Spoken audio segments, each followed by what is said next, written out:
Yan, ay ito po yung gustong manuntok ng unggoy. Alam niyo naman, pag sinabi natin, sino ba yung Barbilat, Barbilat, Barbie, Barbie, Barbilat? Ay, Barbie! Sabi ko na, Barbie! Yeah? Oh, speaking of Barbiste, Barbie Baste. Mga kababayan, eto na. Kung kahapon sa ating live kagabi, yeah, last night, ang Davao City, safe nga ba? Kung safe ang Davao, bakit nag-rank 1 ito sa pinakamaraming na-rape sa kasaysayan ng Pilipinas? Number 1 ang Davao sa pinakamaraming rape case. Ngayon naman mga kababayan, safe daw ang Davao. Wala sa Davao ang pogo. Walang pogo sa Davao. Sabi ni Digong yan. Dito lang yan sa Maynila. Yung pogo sa Maynila lang yan. Wala yan sa Davao. Pero ngayon mga kababayan, eto na. Continue natin. Bakit mga kababayan, merong lumabas ngayon, 8 Chinese national. Ano nga ba ito? Arestado sa Davao City. Bakit? Dahil sa illegal pogo operation. Davao City Davao City. Baste. Ano ito? Ano ito, baste? Wala sa Davao. Safe sa Davao. Walang ganyan sa Davao. Pero ano itong 8 Chinese national arestado sa illegal pogo operation sa Davao City? Iniraid ng National Bureau of Investigation or NBI sa illegal ng Philippine Offshore Gaming Operator o pogo operation sa loob ng isang residential subdivision sa Buhangin, Davao City. Ayan 8 Chinese national, baste. Bakit? Anong nangyari? Bakit ganun? Totoo ba ito? Yes po, binalita po yan. Ayon sa National Bureau of Investigation mula sa Pilipinas Today Post, noong Miyerkules, August 13, nagsimula ang operasyon matapos magsumbong ang may-ari ng bahay hingil sa kahinahinalang aktibidad ng mga umuupa na isinigawang surveillance, kinumpirmang may nagaganap na illegal pogo operation sa lugar.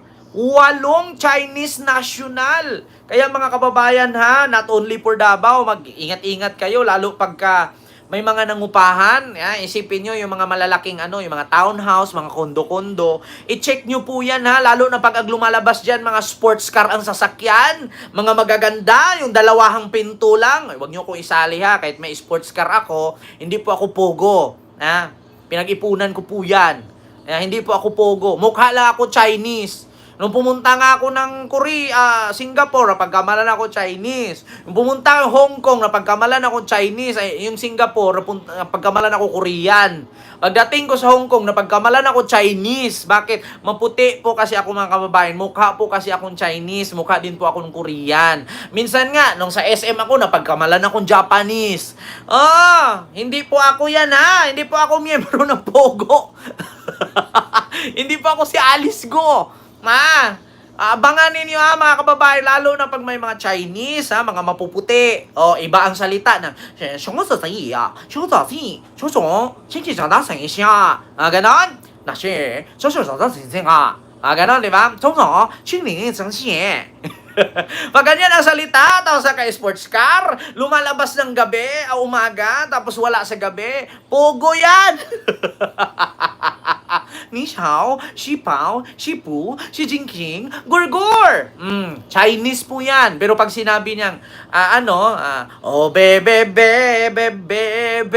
ma baby, hindi po Chinese yan. Taiwanese po yan. Ganun po yun. Tapos pag may kumakanta man, ano ba yan? Mitana ka na. Awani, siya na dyan. Hayado, mga Korean po yan. Taiwan, Korean po yan. Di ba? Diba, Ma'am Lady Cha? Pag sinabi na, ni hao, si pao, si pu, si Jinping, gurgur, Chinese yan. Yeah. Ay, Diyos ko. Actually, mga kababayan, hindi ko po yan itatanggi. Napagkakamalan po akong Chinese, Korean, Japanese. Yan po, yung tatlo na yan. Chinese, Korean, Japanese. Napagkakamalan po talaga ako. Hindi po ako Chinese. Ako po Pinoy. Ang lolo ko po is Turkish po. Ang tatay ko po Turkish din po. Hindi po ako Chinese. Di ko lang alam. Kasi yung lola ko may dugo talaga yung... Hindi naman kasi yung lola ko dugo niya Spanish naman. Mga Ocampo. Yung mama ng mama ko is Ocampo po siya. Tapos yung lolo ko naman, papa ng mama ko is Koreano po siya. Ng Bohol. Taga Bohol po siya. Oo, half Korean po ang lolo ko. Sa papa ko naman, Turkish. Ang papa ko ay half. So, nahalo po ako. Kaya ang tawag sa akin, Putragis. Ito mga kababayan na 8 Chinese national inaresto ng NBI sa illegal pogo operation sa Davao City. Mga kababayan, bakit nga ba pinili nila na nasa Davao sila? Ito, iparinig ko sa inyo mga kababayan na. Bakit nga ba sa Davao sila at nasa Davao ito? Bakit? May mga Chinese ba sa Davao? Ito, pakinggan ninyo mga kababayan.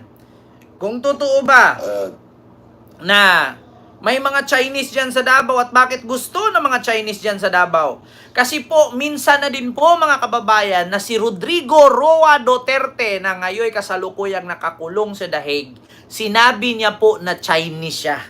Kaya siya po ay dinumog ng mga Chinese. May mga pogo po sa Davao na mga Chinese national na 8 na aresto kasi si Digong mismo Chinese.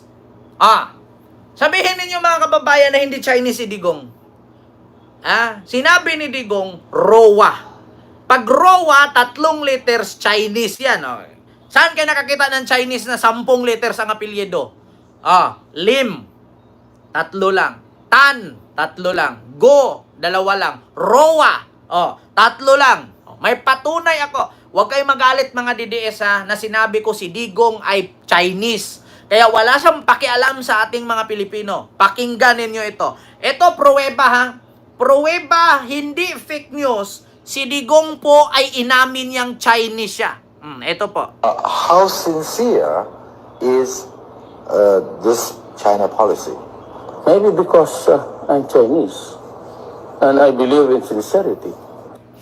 How sincere is this China policy? Maybe because I'm Chinese and I believe in sincerity. How sincere is this China policy? Maybe because I'm Chinese and I believe in sincerity. Kita nyo? Kita nyo? Si Digong mismo, inamin how sincere daw ang China policy. Maybe because I am Chinese. Tanungin ko kayo ngayon, mga kababayan. Tanungin ko kayo ngayon, ang mga Duterte ba ay para sa bayan o para sa China? Ito po ay in-interview si Digong ng news desk ng CCTV News ng China. Si Digong mismo inamin. How sincere is this China policy? Maybe because I'm Chinese and I believe in sincerity. Diba? Wala na po. Magkaisa po tayong lahat. Huwag konsintihin ang mga katulad ni Duterte. Ginugulo nila ang bansa natin. Kaya nga po hindi ako against sa mga Filipino-Chinese kasi wala pong mga kinalaman yan. Actually, kahit ako nung nasa Hong Kong kami last 2 months, katabi ko lahat sa Hong Kong, puro kami Chinese, puro Chinese nakaupo. Ako hindi ako Chinese ha, puro sila Chinese. So katabi ako, tinanong ako nung babae, sabi niya, "Are you Chinese?" Sabi ko, "No, I'm Filipino." Sabi niya, "Oh, you looks Chinese, your skin, your face. Yeah, the shape of your face is like Chinese." Sabi niya. Sabi ko, "No, I'm not Chinese. I'm a Filipino." Sabi niya, "Really? You don't know how to speak Mandarin or Cantonese or Hokkien?" "No, I don't know how to speak. Hindi ko alam." Sabi kong ganon. Sabi niya, "Ha, ha, ha, you're Filipino! Nice!" Sabi niya, "You know what? Filipino is a lovely person." Sabi niya sa akin. Sabi ko, "Why?" Sabi niya, "I don't care about the West Philippine Sea because we civilian, it's not including about the war of the politics. We love each other. We're family. We're Asian. We protect our society sovereignty. I understand about that. But about the politics war, we don't care. Because politics not give rice, food to us. We are the one who cook, who work, who find foods." Sabi niya ganon. Sabi ko, "Right, just right, you're right." Tapos sabay tahimik na ako kasi hindi ko na maintindihan yung English niya. Kasi we're Chinese. Iba yung salita niya. Kinakain litra. Tahimik ako. Ganyan, cellphone ako maya-maya. What place do you want to go in Hong Kong? Sabi ko, "Anywhere as long as I can walk." Sabi niya, "Alright, you're good." Sabi nung Chinese sa akin katabi ko. Oh my God. Kaya sabi niya, ang gustong isabi nung Chinese, kahit ano man daw yung awayan ng mga politiko about dyan sa West Philippine Sea, hindi daw tayo kasali sa labanan ng mga politiko. Tayong mga civilian, hindi daw tayo manghihimasok dyan. Kasi, sa totoo lang mga kababayan, hindi naman nakakatulong sa atin yung mga politician na yan na nag-aaway na yan. Sila lang ang nakikinabang dyan. Tayo, mga civilian, mga Asian, tayo ang naghahanap ng pagkain, tayo yung nagtatrabaho, tayo yung nagsisikap para mabuhay. Walang kinalaman ang mga politiko dyan. Kaya sabi niya, "I don't care about the war in West Philippine Sea. We Asian, we are friends. We are brothers and sisters." Sabi niya ganon. Kaya sabi ko, nice. Tapos pag nagsalita ako, sabi niya, you're good. Putay lang, ingay namin. Tapos yung mga kasama ko sa likod, tawa sila ng tawa. Sabi niya, "Tignan mo, yung madaldal, nakahanap din ng kadaldalan."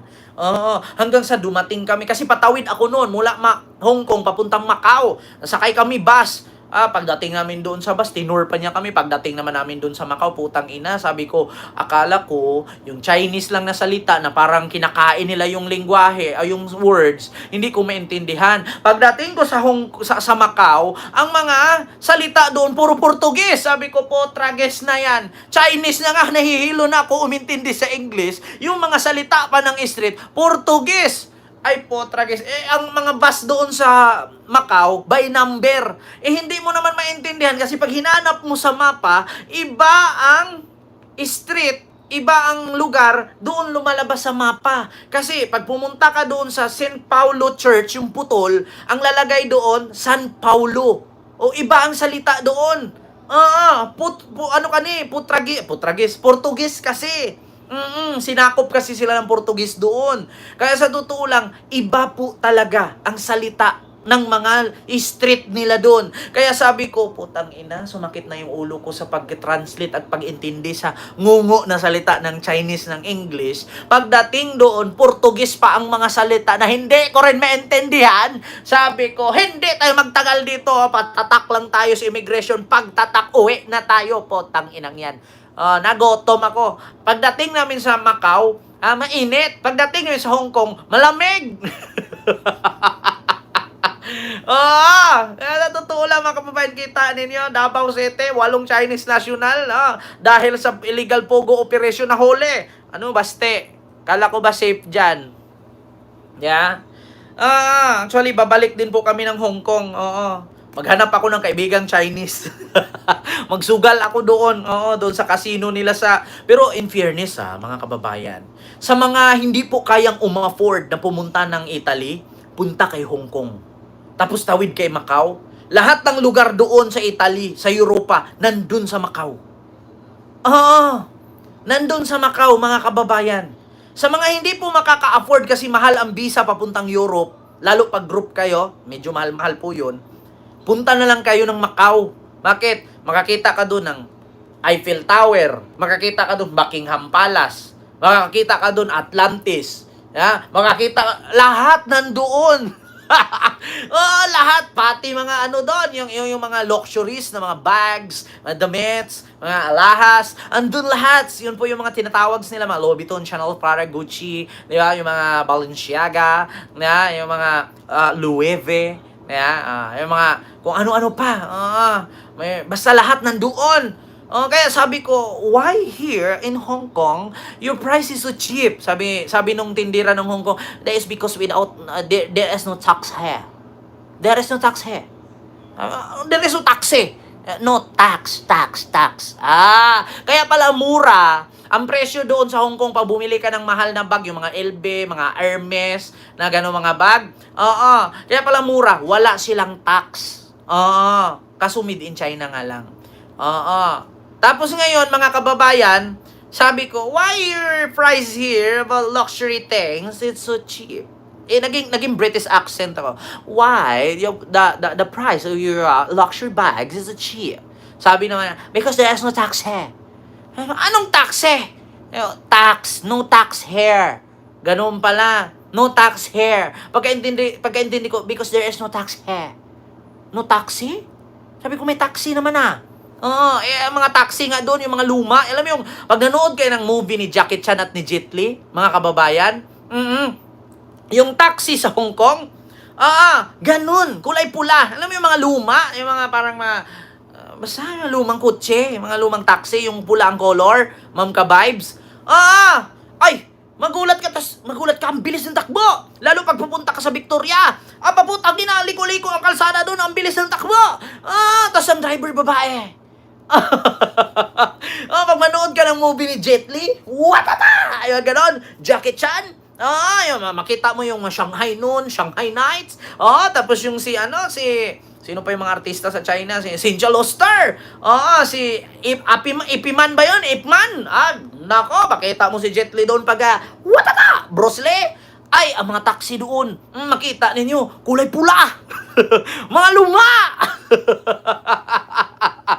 Ayun, Mamili Inuma, maraming salamat po sa iyong 800 yen super chat. Palagi ako nanood sa iyo, Ken. Salamat po, Mamili Inuma, sa iyong super chat. Thank you so much. Grabe. Diba? Totoo yan, mga kababayan.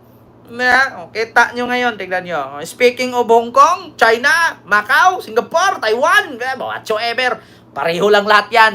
Masakit sa tainga pag nag-English. Sa totoo lang mga kababayan, nako, yung lahat na makuninto ko yan, pag pumunta kay totoo yan. So, yun po yun, mga kababayan. Kita nyo naman. Eto,